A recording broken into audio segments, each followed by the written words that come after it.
into the online broadcast network, AFTERBUZZ TV. Over 20 million weekly downloads in over 150 countries, and your number one source for after-show entertainment.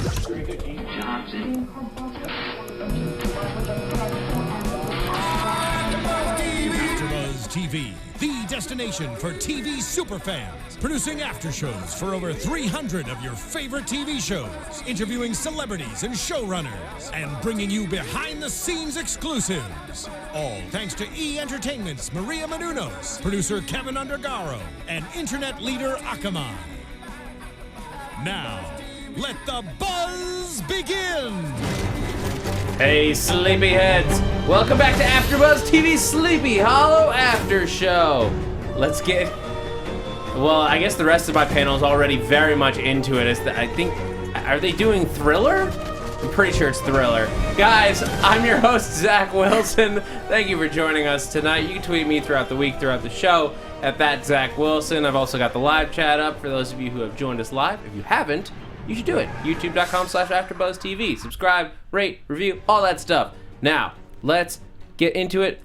My fantastic panel is here. Start with Jacque Borowski. Holla. And Steve. Twitter? Yeah. Oh, at 123Jackie_B.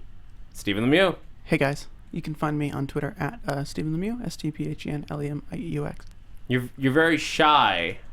He's super shy. I'm very solemn because bees were killed in the making of this episode. Bees? No one was killed in the making of this episode. They had a dead bee in its hand. It stung somebody. I'm pretty sure. I'm pretty sure that was a prop. I'm pretty sure no bees were harmed in the making of this episode. Are you sure? I'm actually legit sure because my the company I work for made Fear Factor, and you have to be very careful when you're using even live bugs. Damn. As far as animal kindness rules. Yeah, let's bring the energy back up, guys. Yeah, there's a lot of stuff that thing. gets into it, and on that, I know the topic that we all want to start this episode off with. How about Ichabod and Zoe? That was cute. I will admit, I'm not abandoning my ship, but it was cute. I liked it. It was cute. I thought they never make the flame when you're seeing teppanyaki that many times. If you're going to Benihana, if you're going to Kabuki, they don't do the flame that many times. Yeah, man, but he's looking for that tip. Unrealistic. I love the very Sleepy Hollow intro it was, where you see the fire and the knife, and maybe you think something bad is happening, but then he's sipping a Mai Tai. He's just at Benihana. Okay, any guy ever, if you're on a date with a girl, if you get that drink on your first date, you are not getting a second date. Depends on how suave you are, Stephen Lemieux. It depends. I'm sorry, I don't look like Tom Mison. I don't have the That's man. not what I meant. Ichabod has magical powers that make all women attracted to him and unable to control themselves. Clearly. Unless he's on Bones, where people have apparently a sense of well, that's in a whole other universe where magic doesn't apply, so we don't even know what's happening there or how we even got there. And in that universe, there's not magical bee women, so I don't even want to be in that universe. Steven, do you have a crush on the bee woman? Dude, the bee woman was pretty hot. I mean, you get past the eyes and the bees, and you got yourself Steven's all about the neck down. I do think she's one of those people you would have to put a bag over her head, but whoa, Jesus Christ. Those bee eyes were creepy. I mean, that you don't want to be having sex with a bug, like straight up. Like, I mean, it's not even about like, oh, she was like on a trip. It's like, no, she's not human. Why couldn't she have had the human part up top and the bee part below? Deep thoughts brought to you by AfterBuzz. If anyone played Fallout 3, it was very reminiscent of the ant guy from Fallout 3. I haven't played that one. Oh well, you guess you're missing out. But before we get to the bees, I thought it would be fun to open with the light storyline before we get into the dark and gruesome stuff. I also like that in the end they gave each other flowers. I like the idea of bringing a man flowers. That was cute. I really like that. For me, Ichabod's playing it right, because this is exactly the pattern that my girlfriend and I had. Date at a just restaurant, and it like goes well enough to like get you there, and then walk through the park. That's Perfect date number 2. I mean, if you've gotten to the restaurant part and you've gotten through that night, and then she still wants to hang out with you, you're pretty good. One rule though: first dates, don't do a communal table restaurant. Just saying, Ichabod. Think it through. I bet he didn't tip either. He did. We watched him tip. I know, but after he was that, all sad. He was like, but no, like it was a cute storyline. It's just every episode I see them together, I'm like, horrible things are gonna happen to you. So you're just watching. The like, better and better it goes. But I'm like, as soon as even in the intro where they're like showing you like last week, and I'm just like, oh no. They're showing us stuff about them being cute together. This is the end. Yeah. It's like next episode it'll show the same intro with the flame and the knife, except it's somebody like flaying Zoe.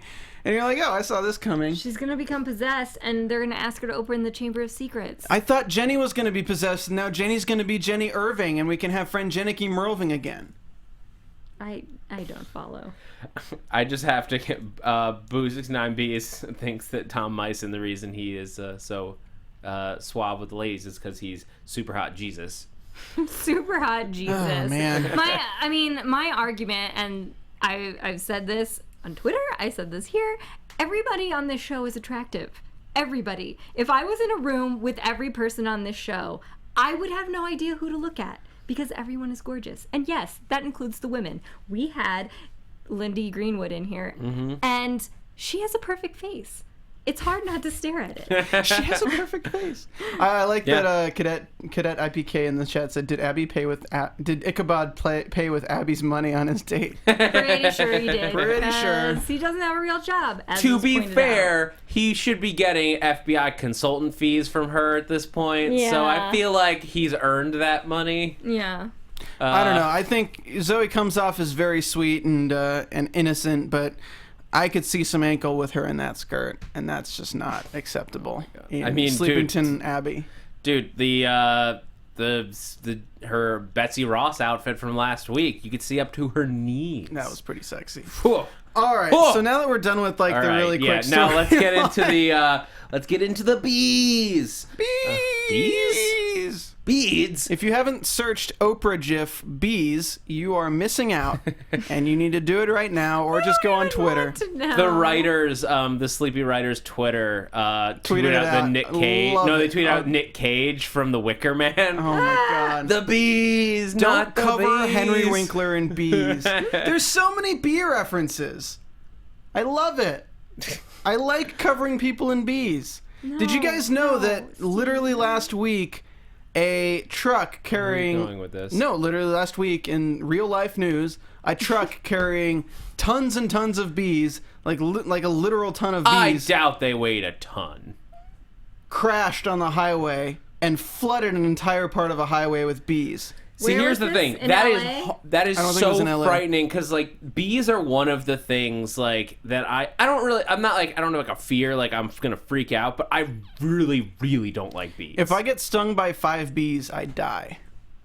Are you allergic? It's good that you know the number. So like five bee stings would pretty much kill me. You're like the kid from I got stung by a bumblebee, and it was like my arm was like a football. Not Pretty Woman. I watched that happen to my cousin one time. I looked like goddamn Mega Man with a freaking blaster for an arm. It was ridiculous.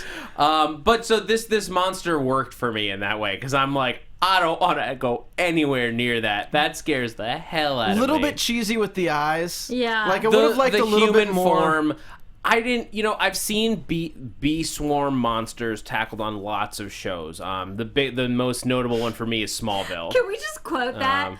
I've seen bee swarm monsters tackled on a lot of shows. I have though. A lot of shows have used that element. I know, it's just, it's so funny to me. Yeah. Jackie, did you know that Zach was a fan of the bee form monster before it was cool to be a fan of the bee form monster? Because he's was. So hipster. I would have liked to see her fingers be stingers or something like that. Syringe hands really scare the shit out of me, so I think that would have been really cool. I think just doing something more than just the eyes and making her look like she swam in chocolate pudding would have been better. I guess she was red though, right? I'm colorblind, so it doesn't work very well for me. She was wearing red. She was wearing red. Okay.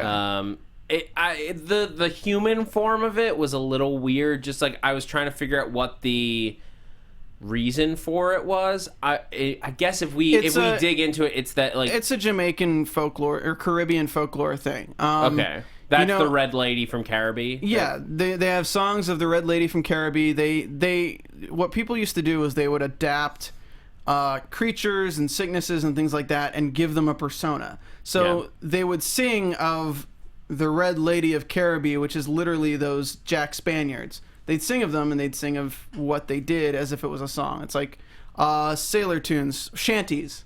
Shanties, like you'll find truth within shanties of old pirates because it was just kind of like explaining things in a more lyrical way. I don't know. So I'm sure. I mean, there's some. I mean, they do reference this this Trinidadian like magic. So there's an element of magic too. Yeah, and I love that we reached into Trinidadian lore. Like we've gone to a lot of different cultures. Yeah. This season we've gone across the globe so far. So that was a nice pull. It was new. It was different. It was let's get away from all the Christian stuff from last season. Yeah, and all the Greek stuff that we've been pumping up this season. Well, doesn't it? I mean, I feel like this makes sense because we have Grace Dixon coming back, and didn't she have some of that Caribbean magic originally, if I'm not mistaken? Yes, she had some voodoo and things that she used, so it fits. It was very. I'm glad they brought Grace Dixon appropriate. back, which was a fan actually mentioned. It would have been a more seamless transition if we were just going to have like a character that we could flash back to in the past to see things. We could have just used Grace Dixon, who was already there, instead of bringing in Betsy Ross. Yeah.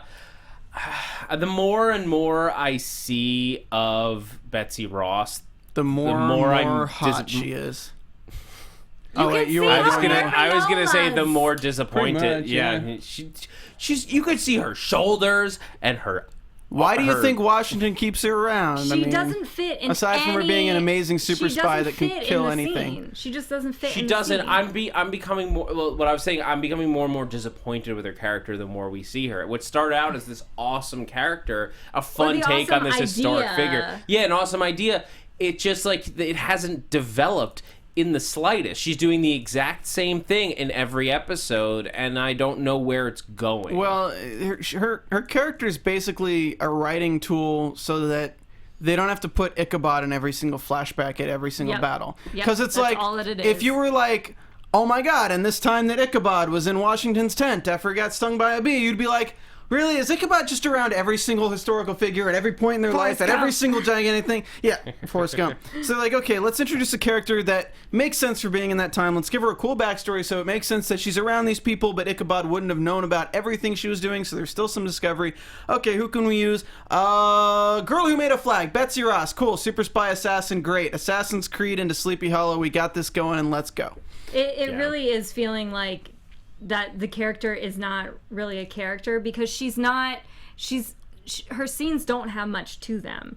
So even the fans were like, oh, she did something in this episode. She does do things in every episode, but it's only for plot device reasons. It's not because they're actually trying to like develop this character. She never has many lines. Yeah, I don't know. It just seems like, hey, we don't have any other characters in the past to use except, oh, now we have Grace Dixon, which we should have thought of that before. Oh, but we already have Betsy Ross. Okay, cool. So let's just use Betsy Ross. Yeah. Yeah, I mean, Grace I'd love to Dixon see would have made more Yeah. sense because we already have established that. I still think there's going to be Betsy Ross in the present. I mean, it's just... It seems inevitable. Like, she is a series regular on the show, and we have some more news about series regulars and some casting stuff later on, so stick around for that. But it seems like they're underutilizing her for someone they're clearly keeping around for a reason. To just have her around to do flashbacks is a waste of a character. There's no reason for that. So I have to think it's building towards something big and crazy, and I think that we're going to get it soon because we saw a big transition in how the show is going to be dealing with villains from here on out, presumably, because Pandora transitioned her what she's doing. I mean, you guys are gonna hate me so much right now, but okay, the scenes from next episode, just blur it out for like 15 seconds. Spoiler alert. If you don't look at the scenes, whatever. Unbeatable foes. They're the titans that guard Hades. Come on, guys. They're titans. She's trying to release Prometheus. I said it in episode 1. All right? And after the casting news, I'm even more damn sure of it. Yeah, well, we'll get into that later. We still got to talk about the Red Lady from Caribee. Okay. But so this is what Pandora has unleashed on the world. She has she recites her little poem to call her forward out of the box. Beautiful voice. She's like, go, Red Lady. She's like, be quiet now. I mean it. Does anybody want a peanut? She rhymes everything. That was my point. Anyone else get that? I didn't get it. It's a Princess Bride quote. Oh. It's been a few years. Didn't you dress as the Dread Pirate Roberts for Halloween? I did. And it was great. And now you're feeling it like... Inconceivable! Okay. Oh my god. I got it off my chest. Anyway. But what did you guys think of Pandora's... the big confrontation with Pandora at the end of the episode? So, because we finally got the they finally found her and found her lair by tracing the Red Lady. I like that she doesn't even care. Yes. Love it. That was the best part. If it was like, oh my god, I'm hurrying now, or oh, I'm going to be John Noble now again. No, it was just like, hey, yeah, you're here, so what? I mean, I'm doing perfectly good over here. I got my whole shenanigans happening that you can't stop. You're having fun with the bees. I'm not allergic, but you might be. I'm good. I'm going to just climb inside this tree and go down to hell, hypothetically. So, see you guys later. Have fun with the bees and your prussic acid. I like that. I do like that she just doesn't care, and that's the sign of a true diva. Yeah. It's wonderful. She's a true diva. She gives zero fucks, and that's awesome. And she also makes stuff happen, and that's also why she can give zero fucks, because she's moving her plan along and doesn't have to be, and is like not bothered by anything. Pandora, Inigo Montoya. I love how Henry Parrish sat around for like 15 episodes waiting for Moloch to like come and shit to happen, and in 6 episodes Pandora has like basically like fulfilled her first part of the mission with the tree thing and is now moving on, and I'm like, well, that happened fast. She's revealing her Good trap job. card, Yugi. Oh my If you're gonna make Pokemon references, I can make Yu-Gi-Oh. I'm not. It's fine. I was not making a Pokemon I did earlier. He was like, go, because that's what she's doing with the box. She keeps just like throwing monsters It's at the them. Sailor Moon thing. It's And a she very... had 6. She had 6 monsters to throw did. at them. She It's was a like, very Japanese animation thing, though, because it's the same thing they do in Sailor Moon. well, yeah. I mean, she was like the little trainer that Ichabod and Abby come into Sleepy Hollow, and the little exclamation point goes above her, and she starts walking towards them. It just took her a long time to get there. She's like Queen Beryl for the Sailor Moon fans. Oh my god, I hate you so much right now. Whatever. Okay. You're talking Anyway, about, like, boy stuff. but so as she unleashes the bees on them. That's what she does. I just hope that every season of any after show we do lets you say that sentence. Let's have you say, great. as a supernatural bee expert, that's what I want. I'm Zach Wilson, it and was thanks for my- unleashing the bees on us. It was my minor in college. Supernatural bees. expert. Supernatural beekeeping. I had to cultivate different kinds of bees, ghost bees, fire bees, and in this case, my knowledge of poison anger bees. The 1 degree where you're was actually real useful. blowing smoke. Yep. So I like this is just building on Pandora's different versions of, as they point out, like it's all different kinds of fear. I had the list. Secrets, Hold, please. chaos, loneliness, innocence lost, death, and fear of fear itself. So she killed our old president. That was the list. Yeah, that was the list.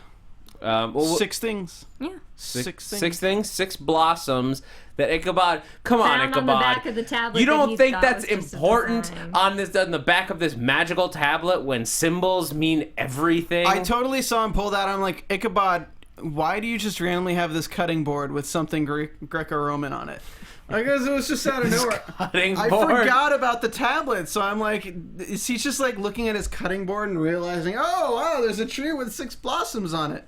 I would like to make an observation. Abby types wicked fast. Oh, totally. Every time I'm watching it, it's like, and I'm like, geez, she did that quickly. Not only is she good at taking down assailants, but she's very good at typing. She can type 200 words per minute. So Pandora enters the tree, and she is gone. Pretty sure she's going into Hades. To release the into Titans the underworld. or Prometheus. Yeah, it adds up. Even if she's not technically Pandora, the implication of Greek mythology seems to hold up. She clearly has Pandora's box, even if she herself is not Pandora. Pretty sure she's Pandora.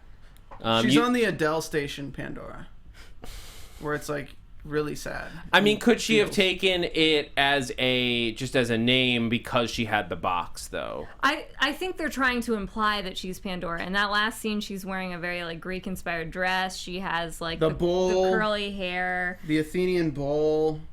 I thought it was very interesting. There's one line that she says, "I know what it's like to be in the presence of someone more powerful than oneself." Oh, that was just a full-on diva move. It was basically saying, I'm more awesome than you, but then I'm going to go and see my awesome boss. Peace. Yeah, I mean, I hope that she doesn't turn out to just be, like, subservient to some, like, bigger dude. Yeah, that would make me very angry. And it would be against character for her. Yeah, she seems very powerful, and I want her to stay that way. Again, I want her to be his lover. No, I want her to be trying to release somebody for humanity and have that person have turned evil over the millennia. And then she's fighting with Ichabod and them. She's an ally. I'm saying it. I've been saying it since the beginning. I want her to be an ally. I think she's an ally. I might be wrong. What about our relationships? We have this scene with Reynolds where at first I was just like, Reynolds, you keep being a jerk and you keep being a jerk, and then I was like, oh yeah, he was attacked by the bees.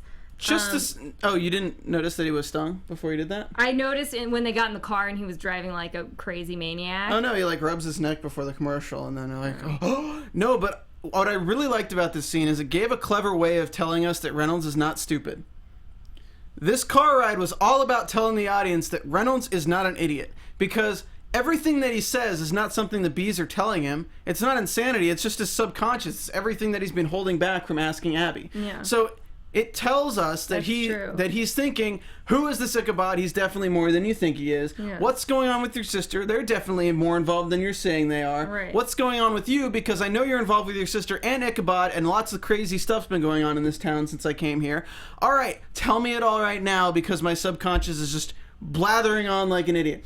It makes him an intelligent character, and I really liked this development with Reynolds. And the fact that he doesn't remember telling her means that she'll be more wary of him in the future, and I like that.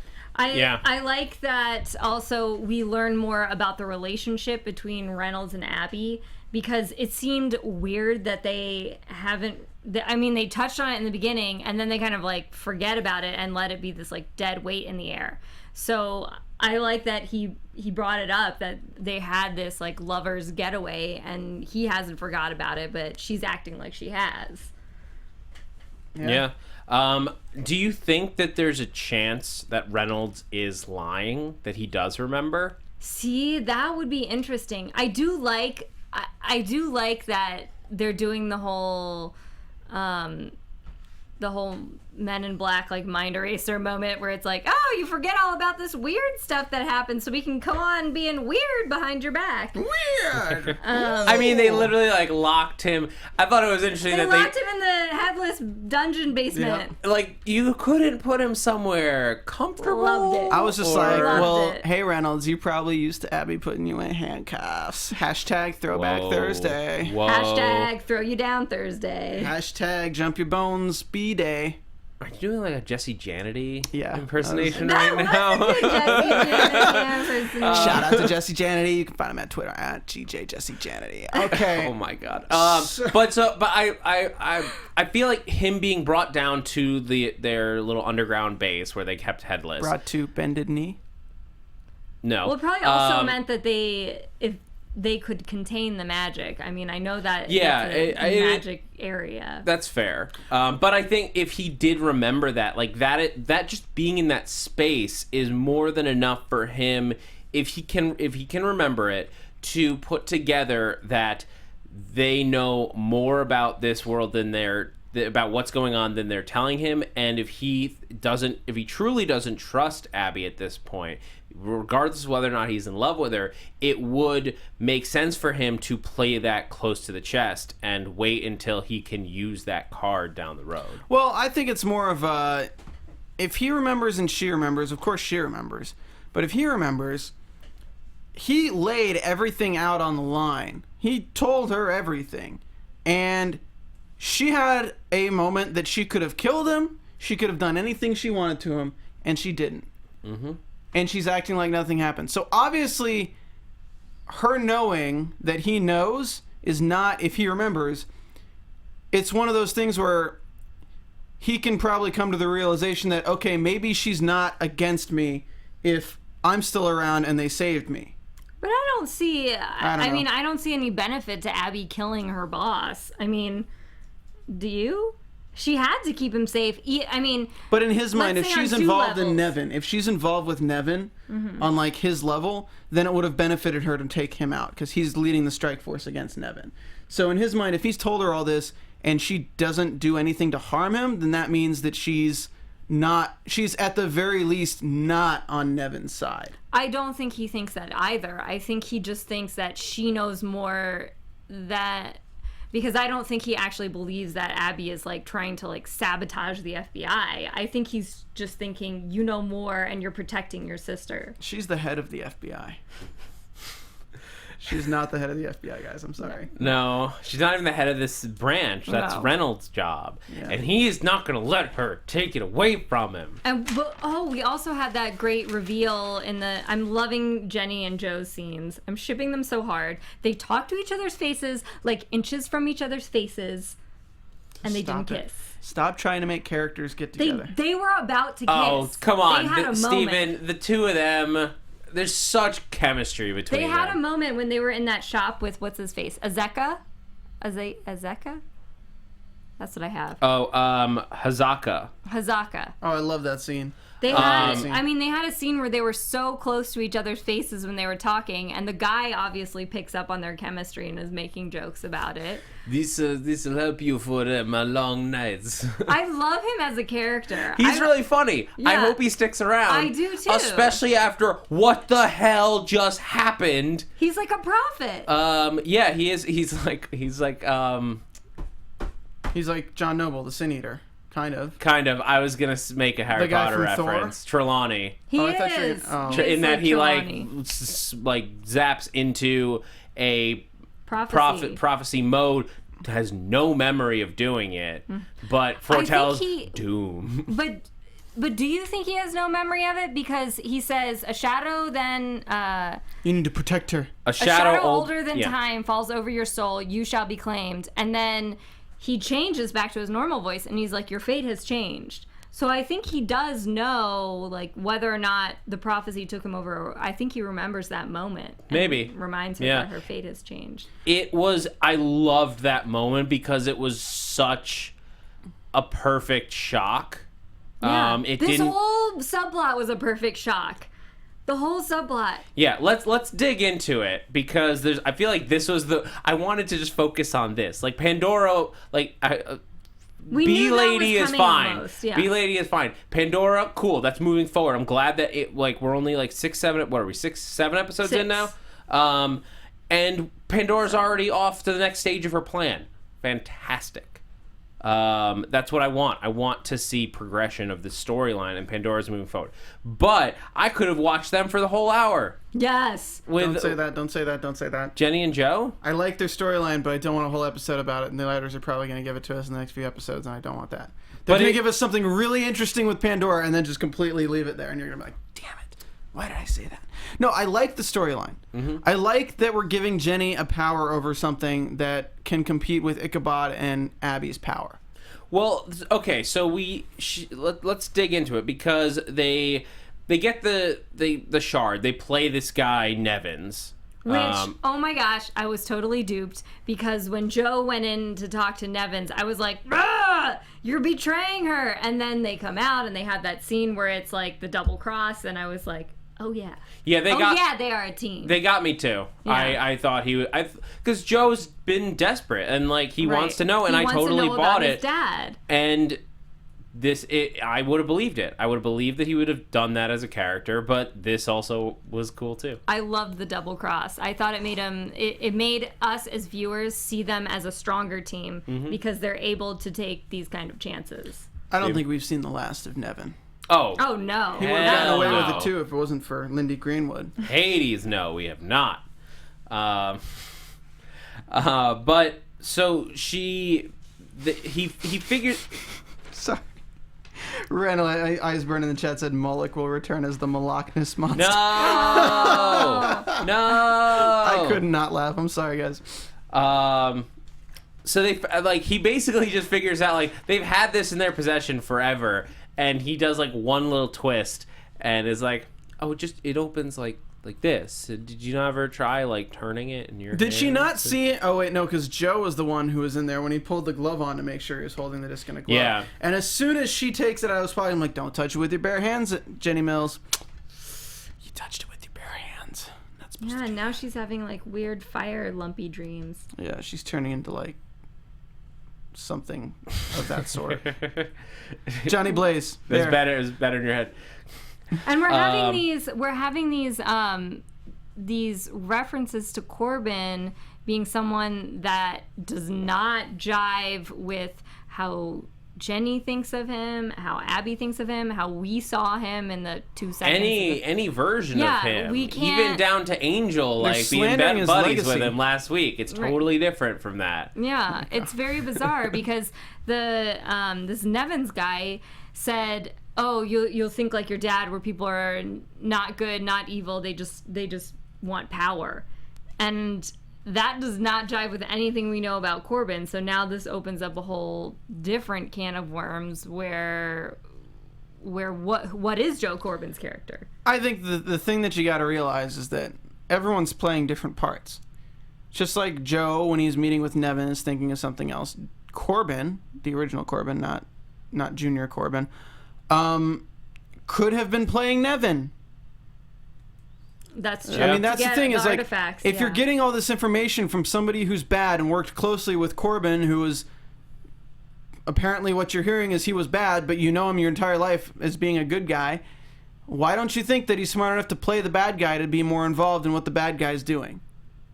That makes sense. I mean, that makes sense. I think they're just they're not seeing Corbin as a three-dimensional character enough. This is a character that can make decisions from its past, and you can think of what decisions could Corbin have made in his past. Yeah. And if you look at that, every sign leads to Corbin being a good guy. Every sign, the fact that he died to save Abby and Jenny, the fact that he was part of that, the fact that he was trying to warn them. A bad guy would not have done what Corbin did. Because that was not self-serving in the least, getting his head cut off with a lightsaber axe. Yeah, but he can be complicated. He can be complicated. What's great. It's like he can be a good guy and still have bad guy methods. He could have done horrible things to make sure that he was in with Nevin. He could have, for the greater good, and that's the kind of person Corbin is. Yes. And it'll be great to know if we can see more. I would love to have some kind of Corbin flashbacks or just like moments. Maybe we can get a ghost in here. It is Sleepy Hollow, after all. Yeah. Or a hologram, if you will. He's like... Or a purgatory prom. Just saying. I feel like it's something that could be fun to like see what his character would think of what the characters have done since his departure.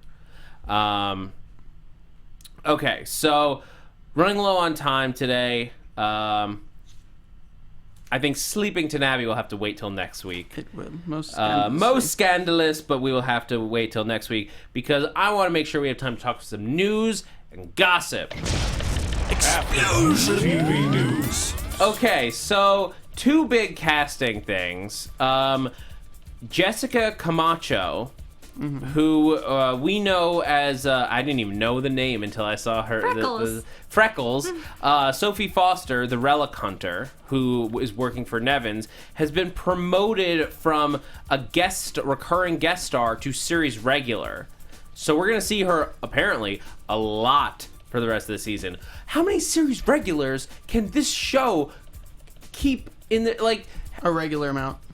No, they haven't. This is an insanely high amount. This is a very large cast because you have Ichabod, Abby, Jenny, Joe, Betsy is technically Reynolds is a series regular. Now you have Sophie Foster, Pandora. You have 8 series regulars. That's a ton because that means they have to be in almost every episode. That's to make that decision to give them that level of pay, that level of regularity. You have to make them appear in almost every episode for the rest of the season, and that's crazy. Especially, and I cannot find his name, but Stephen, I think you sent it to us sometime this week. The casting of I think Jackie said it. Was it Jackie? I did. You send it? I'm sorry, I can't remember. I'm sorry, his name, but a fan I don't have tweeted the it at me. I don't have the name and I can't find it. Give me some right Jeopardy now. music and I'll find it. Wait, did I tweet it? Or It was did I- on Twitter. It was on Twitter. It was a link on Twitter damn. that one of our fans sent. But there has been a new villain cast, and all we know about him is that he is some kind of god. Yes. I'm assuming he's Hades of the underworld. I'm assuming. Hades. I know, Stephen, you were thinking Prometheus. There we go.